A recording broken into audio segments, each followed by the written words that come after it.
जय श्री राम, जय श्री राम, जय श्री राम। प्रेम से बोलिए जय श्री राम। श्रद्धा के साथ बोलिए जय श्री राम। समर्पण के साथ बोलिए जय श्री राम। विश्वास के साथ बोलिए जय श्री राम, जय श्री राम, जय श्री राम। सभी बड़ों को, सभी बुजुर्गों को हमारी हृदय से, प्रेम से, श्रद्धा से सर झुकाकर जय श्री राम, जय श्री राम, जय श्री राम। बच्चों को ढेर सारा प्यार। आप सभी को जय श्री राम, जय श्री राम, जय श्री राम, जय श्री राम। हमारे लिए बस यही पर्याप्त है। जो हम बातें आपसे कहते हैं वह आपकी समझ में आए, अच्छी बात है। नहीं आए तो हम ईश्वर से प्रार्थना करेंगे कि वह हमारी बातें जो मुख से कह रहे हैं आपको समझने के लिए विवेक शक्ति दें, अपनी कृपा करें। मुख से बोलिए जय श्री राम, जय श्री राम। प्रेम से बोलिए जय श्री राम, जय श्री राम। ईश्वर परमपिता परमेश्वर आपको हमारी नमस्कार, सर झुकाकर प्रेम से। जो हम बातें कहना चाह रहे हैं और हमारे पास बुद्धि विवेक न होने के कारण हम अपनी बात ठीक तरह से नहीं कह पाते। आप कृपा करें, उन सभी पर कृपा करें और वे हमारी बातों को समझने का प्रयास करें। ऐसी उन पर कृपा करें, सभी पर। जय श्री राम, जय श्री राम, जय श्री राम। चलो आज एक नए टॉपिक पे चर्चा करते हैं। टॉपिक है सिद्धि।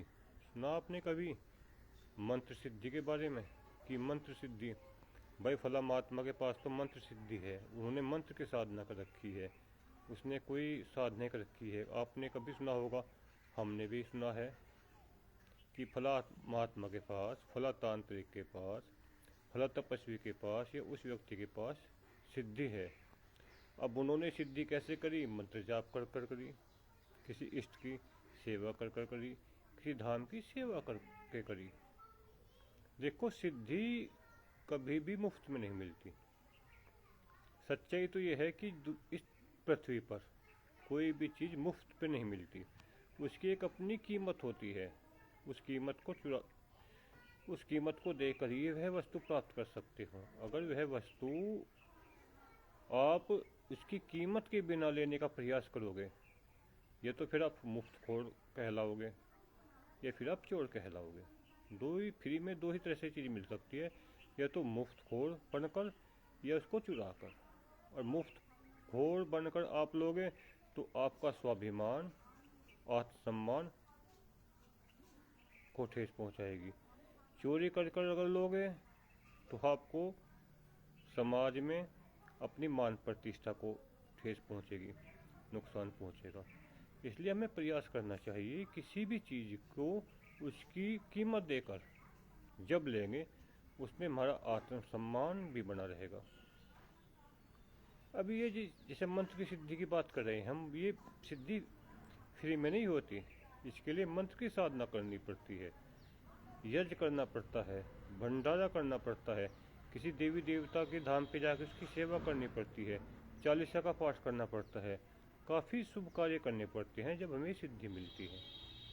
इसके लिए आदमी समय समय पर मंत्र साधना करते हैं। कोई चंद्र ग्रहण में मंत्र साधना करता है, तांत्रिक वगैरह हमेशा चंद्र ग्रहण में साधना करते हैं। जो सात्विक व्यक्ति होते हैं वह किसी देवी देवता का चालीसा का पाठ करते हैं, 40 दिन तक व्रत रखते हैं, उपवास करते हैं, उनके नाम को भोग लगाते हैं, आदि शुभ कार्य करते हैं जब उस देवता की कृपा मिलती है, जिसमें आपको समय, धन आदि खर्च करना पड़ेगा।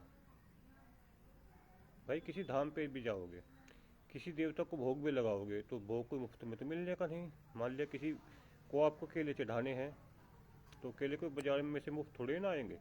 केले के लिए आपको धन की तो जरूरत पड़ेगी ना। या पूरी का भोग चढ़ाओगे, उसमें भी आपको धन की जरूरत पड़ेगी। किसी भी भोग को आप फ्री में नहीं चढ़ा सकते। भंडारा करोगे फिर भी आपको धन की जरूरत पड़ेगी, समय की जरूरत पड़ेगी। मंत्र साधना करोगे आप तो उसमें भी आपको 1 घंटा बैठ कर मंत्र जाप करना पड़ेगा। जय श्री राम भी कहते रहिए। किसी धाम पर जाओगे, वहाँ आपको धन की जरूरत पड़ेगी। देखिए, आप कोई भी शुभ कार्य करो, उसके लिए धन तो चाहिए चाहिए ना। चलो, हम आपको फ्री में सिद्धि दे रहे हैं। जय श्री राम बोलिए। चलो, हंसी आ गई। क्योंकि हर कोई मुफ्त में और फ्री में चीज चाहता है। आदमी मेहनत के बल पर कोई भी चीज नहीं प्राप्त करना चाहता। वह नहीं चाहता कि मैं मेहनत करके कोई वस्तु को प्राप्त करूं। वह चाहता है कि मुफ्त में मिल जाए, फ्री में मिल जाए, इसकी कोई कीमत ना देना पड़े। और कोई दूसरा आए और मेरे कान में फूंक मार कर चला जाए और मुझको सिद्धि मिल जाए, कोई कीमत नहीं देनी पड़े। सभी इस तरीके चाह रखते हैं। हम भी इसी तरीके चाह रखते हैं कि बिना मेहनत के हमको अच्छे अच्छे स्वादिष्ट भोजन मिलते रहे, देना कुछ ना पड़े, अच्छा अच्छा खाने को, अच्छा अच्छा पहनने को मिलता रहे। तो इसलिए मुस्कुराहट आ गई थी चेहरे पे। चलो, अपनी आवाज़ को आगे बढ़ाते हैं। जय श्री राम कहिए और जय श्री राम आप बोलिए। हमने कहा कि हमको मुफ्त दे रहे, हम आपसे कोई समय नहीं लेंगे, आपसे कोई धन नहीं लेंगे, क्योंकि वह ईश्वर ने हम सभी को, ध्यान से सुनिए, देखिए महात्मा जी, हे ईश्वर, हे परमपिता परमेश्वर, हे दया के सागर, हे कृपालु प्रभु, जो हम अपनी बात कर रहे हैं, आप इन सभी को उतनी विवेक शक्ति देना जो हमारी बात को समझ पाए। देखिए, देवी देवता तो आपको सेवा करने के बाद सिद्धि देगा, अपना भोग लेने के बाद सिद्धि देगा आदि। इसके लिए आप शुभ कार्य करोगे जब सिद्धि मिलेगी। लेकिन ईश्वर ने हमको जन्म से ही सिद्धि दे रखी है। देखो, ईश्वर कितना महान है, ईश्वर कितना ग्रेट है, ईश्वर कितना दयालु है, ईश्वर कितना कृपा बरसाने वाला है। उसने हम सभी को जन्म से मुफ्त में सिद्धि दे रखी है। बस उस सिद्धि को हमें पहचानना है कि वो सिद्धि है क्या और कैसे हमारे काम आएगी भी, बस ये पहचानना है। चलो, आपको दो सिद्धि के बारे में बताते हैं आज। वो सिद्धि तो काफ़ी सारी है, लेकिन उनके बारे में फिर चर्चा करेंगे। आज केवल दो सिद्धि के बारे में चर्चा करते हैं। दोनों सिद्धि महत्वपूर्ण है, दोनों ही सिद्धि महत्वपूर्ण है। पहली सिद्धि, सत्य बोलना। दूसरी सिद्धि, मौन रहना। तीसरी सिद्धि, कानों से सुनना। सिद्धि तो काफ़ी प्रकार की है, लेकिन चलो आज दो या तीन सिद्धि के बारे में बात करेंगे कि हमारे जीवन में ये कैसे काम आएगी, इसे समझने का प्रयास करेंगे थोड़ा सा। क्योंकि मुफ्त में मिली है, और मुफ्त में जो चीज़ मिलती है हम सभी उसकी कदर नहीं करते। जिसकी हम कीमत दे के खरीदते हैं उसकी हम कदर करते हैं, क्योंकि हमको पता इसकी हमने क्या कीमत चुकाई है। और जो मुफ्त में मिल गई वो महत्वहीन होती है, तो कोई विशेष महत्व नहीं लगते। वो बड़े कहावत है ना कि घर की मुर्गी दाल बराबर, बाजार से लाओगे तो प्रयास करना पड़ेगा, और घर में है तो बस दाल बराबर है वो। तो ईश्वर ने हमको मुफ्त दे रखी है। पहली बात करते हैं सत्य पर। देखो, सत्य बोलने की हमें मुफ्त में सिद्धि मिलती है। कोई भंडारा करने की जरूरत नहीं, कोई यज्ञ करने की जरूरत नहीं, कोई मंत्र जाप करने की जरूरत नहीं, किसी धाम में जाने की जरूरत नहीं है, किसी को भोग देने की जरूरत नहीं। ईश्वर ने हमें सभी को बचपन से सत्य बोलने की सिद्धि दी है। जब भी हमें मौका कहीं कहने का मिले तो हमें सत्य ही बोलना चाहिए। अगर विकट परिस्थिति है, उस तरह की परिस्थिति है कि हम सत्य नहीं बोल सकते, वहाँ से हमारी कोई पारिवारिक समस्या है या कोई इस तरह के सामने की स्थिति है कि सत्य बस बोल ही नहीं सकते, बोलने की या तुम्हारी सामर्थ्य नहीं है या उस तरह की वहाँ परिस्थिति सत्य बोलने की नहीं है, तो दूसरी सिद्धि है मौन रहना। आप वहाँ पर मौन रहे। अगर परिस्थिति आपके अंदर सत्य बोलने की सामर्थ्य है और परिस्थिति वहाँ अच्छी है तो आप वहाँ सत्य बोल सकते हो। अगर आपके अंदर वो बल, आत्मबल नहीं है सत्य बोलने का, और इस तरह की कोई परिस्थिति है कि आप सत्य नहीं बोल सकते। वहाँ पर कोई पारिवारिक हो सकती है, राजनीतिक हो सकती है, सामाजिक हो सकती है, आर्थिक हो सकती है, किसी प्रकार की स्थिति है, तो फिर वहाँ हमको मौन रहना है। देखो दोनों सिद्धि फ्री में मिल गई। तीसरी सिद्धि है सुनना। कानों से हमें परमात्मा का नाम का श्रवण करना। जहाँ भी कोई ईश्वर संबंधित बातें चल रही है, अच्छी श्रेष्ठ बातें चल रही है, उन चीज़ों को सुनना, और जो अच्छी लगे तो उनको अपने व्यवहार में लाना। ये भी मुफ्त की सिद्धि है। कानों से अच्छी अच्छी बातें सुनना, ईश्वर संबंधित बातें सुनना, ये भी एक तरह की सिद्धि है। जय श्री राम, जय श्री राम, जय श्री राम, जय श्री राम, जय श्री राम कहते रहिए। प्रेम से, श्रद्धा से, समर्पण से, विश्वास के साथ जय श्री राम, जय श्री राम बोलते रहिए। ओम।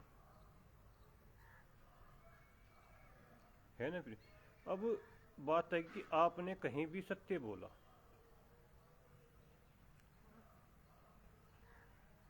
ये जरूरी नहीं जो आपने बोला वे लोग माने या आपकी बात पे विश्वास करें। भाई कोई बात चल रही है, इस तरह के कोई मसले हैं या कोई इस तरह की बातें हैं, आपने को वहाँ बोलने का मौका मिला और आपने वहाँ सत्य बोला जो जैसा आप जानते हो। अब सत्य क्या होता है, इसे समझने का प्रयास करें थोड़ा सा कि सत्य होता क्या है, सत्य की परिभाषा क्या है। अगर हमको किसी चीज़ की परिभाषा का नहीं पता तो हम उसको जीवन में कैसे उपयोग लाएंगे। भाई किसी वस्तु का उपयोग हम जब तो कर पाएंगे जब हमें उसके बारे में पता होगा। मोटरसाइकिल है, हम चलाना नहीं जानते तो कैसे चलाएंगे। कार है, बस है, आदि वाहन है, हेलीकॉप्टर जैसे वाहन है, अगर हमें इसको जानकारी नहीं है उसके बारे में तो हम उसको चलाएंगे कैसे। वैसे तो हमारी दुर्घटना हो जाएगी उससे। अगर हमारे पे चलानी नहीं आती और हम चलाने का प्रयास कर रहे हैं तो क्या होगा, अपने शरीर का भी नुकसान हो सकता है और किसी दूसरे के साथ भी अप्रिय घटना हो सकती है। तो उसकी जानकारी में चाहिए कि सत्य है क्या। देखो समझने का थोड़ा सा प्रयास करें, ईश्वर आप पर कृपा करे कि आपको हमारी बात समझ में आए। आत्मा और वाणी जब एक बात कह दे, सत्य वह होता है जब थारी आत्मा थारे अंदर भी वही बात है और आपके मुख पे भी बात होती है। सत्य वह होता है और आपकी आत्मा को छोड़ कर रही है और मुंह को छोड़ कह रहा है तो वह सत्य नहीं है, वह केवल छल कपट है की बातें। सत्य वही होता है जो आपकी आत्मा भी कह रही है और आपका मुख भी कह रही है, दोनों एक ही बात से समर्थन कर रही है, वह सत्य है। और मुंह में कुछ और मन में कुछ और, ये छल और कपट है। भाई दिखावे के लिए हम सत्य कह रहे हैं लेकिन मन तो हमारा कुछ और कह रहा है, आत्मा हमारी कुछ और कह रही है, तो वह सत्य नहीं हो सकता। सत्य वही है जो हमारा मन, आत्मा और वाणी एक कहकर बोले। जय श्री राम, जय श्री राम कहते रहिए। अब आपने सत्य कहा, अगलों ने आपकी बात नहीं मानी या आपकी बात पर विश्वास नहीं करा या आपकी बात से वे संतुष्ट नहीं हुए या कोई अन्य परिस्थिति से आपकी बात से वे विशेष समर्थन नहीं किया, तो आपको कोई दिक्कत नहीं होनी चाहिए। वह क्यों, इसे भी समझने का प्रयास करें। देखो इंसान जैसा कर्म करता है ईश्वर उसको ऐसे फल देता है। पूरी गीता को पढ़ने की कोई ज़रूरत नहीं है। भागवत गीता में 18 अध्याय हैं और लगभग 700 श्लोक है। दोबारा फिर सुनिए, श्रीमद् भगवत गीता में शंकर श्री कृष्ण जी ने जो अर्जुन को सुनाई थी उसमें 18 अध्याय हैं लगभग और 700 श्लोक है लगभग। अगर आप इनको पढ़ोगे तो आपका काफ़ी समय इनको पढ़ने में और समझने में लग जाएगा। जबकि आप 18 अध्याय मत पढ़ो और नहीं 700 श्लोक पढ़ो, आप भी कुछ भी पढ़ने की जरूरत नहीं है। बस भागवत गीता से एक लाइन केवल जो हम आपको बता रहे हैं वह सुन लो, आपने पूरी भागवत गीता पढ़ ली। वह लेन क्या है, ध्यान सुनिए। जैसा कर्म करेगा इंसान वैसा फल देगा भगवान, यही है गीता का ज्ञान। हम सब कर्म कर सकते हैं, जैसे भी हम कर्म कर सकते हैं, हम केवल कर्म कर सकते हैं। फल तो ईश्वर के अधीन हो गया ना, फल पर हमारा अधिकार नहीं रहा, फल तो ईश्वर के अधिकार क्षेत्र में जा गया, कर्म हमारे अधिकार क्षेत्र में है।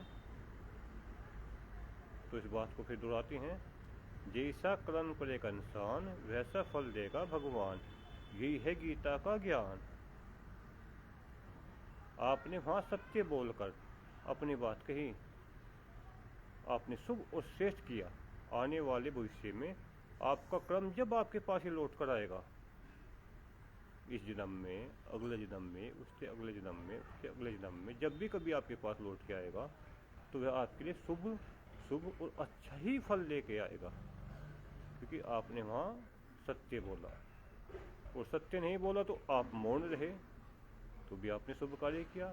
हो सका आपके वहाँ सत्य बोलने से झगड़ा हो जाता, विवाद हो जाता, कोई अप्रिय घटना हो जाती, आप वहाँ मौन रहे, फिर भी आपने कुछ शुभ कर्म किया। आपने कम से कम वहाँ कोई अप्रिय घटना होने से तो बच गई, आपने तो शुभ कर्म किया ना। और जब शुभ कर्म आपने किया तो आपके जीवन में भी शुभ ही शुभ होगा, आज नहीं तो कल होगा, ये निश्चित है, क्योंकि शुभ कर्म का फल शुभ ही होता है। देखो सत्य कितनी बड़ी सिद्धि है, और सत्य बोलना जन्म जा से ईश्वर ने हमको गिफ्ट के रूप में दी है, फ्री उपहार के रूप में दी है, ना किसी की कोई प्रयोजन करने की हमको जरूरत नहीं पड़ी है, कोई भी कर्म करने की जरूरत नहीं पड़ी है। जन्म जाते हमें सत्य बोलने की हम सभी को सिद्धि मिली हुई है, हम चाहे अपने जीवन में लाए या ना लाए।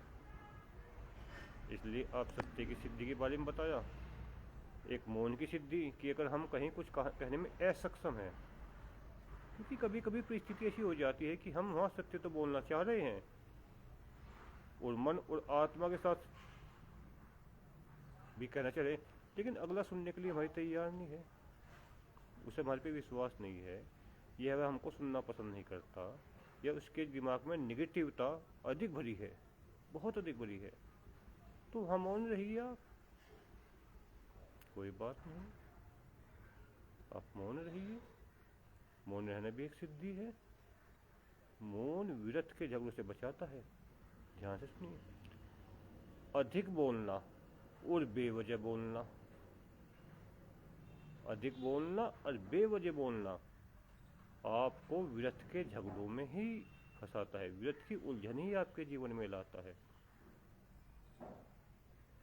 कम बोलना, जरूरत के हिसाब से बोलना और अधिकतर सत्य बोलना आपके जीवन में श्रेष्ठ और शुभ कार्य है। ये जीवन में आपके लिए अच्छा और शुभ ही लाएगा।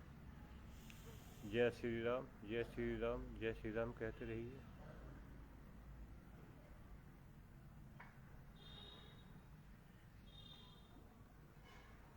कान सुनने की सिद्धि किसके पास है? हमारे पास है, फ्री में हमको मिली है, सभी को फ्री में मिलती है। भाई आदमी जब बच्चा पैदा होता है तो वह कानों से सुनता है और बुढ़ापे तक कानों से सुनते ही जाता है, ये सिद्धि हमारे पास है। और इन कानों से हम क्या सुने? ईश्वर संबंधित बातें, जहाँ ईश्वर की बातें हो रही है, जहाँ दूसरे के हित और परोपकार की बातें हो रही है, वह बातें सुने। अन्यथा अपने आप से कहे कि मुझे ये बातें नहीं सुननी, सामने से बोल दे कि अब ये बातें मुझको नहीं सुननी है, रहने दो आप, क्योंकि तुमने ईश्वर संबंधित बातें सुनी तो आपको क्या मिला? पुण्य मिला। और पुण्य क्या देता है आपको? सुख और समृद्धि। और तुमने अनर्गल बातें, बेवजह की बातें सुनी अपने कानों से, जिसकी जरूरत है ही नहीं, जैसे कि चुगली होगी, किसी की चुगली करते हैं ना हम सब बैठ के एक दूसरे की, चुगली से मतलब है बुराइयाँ। चुगली को थोड़ा सा अगर आप समझने का प्रयास करेंगे, वह होती है बुराइयाँ। भाई किसी की पीठ पीछे उसकी बुराइयाँ करना, चुगली निंदा होती है। हमने किसी व्यक्ति के पीठ पीछे उसकी बुराइयाँ सुनी, उसकी चुगली सुनी, क्या हुआ? आपके समय की बर्बादी हुई।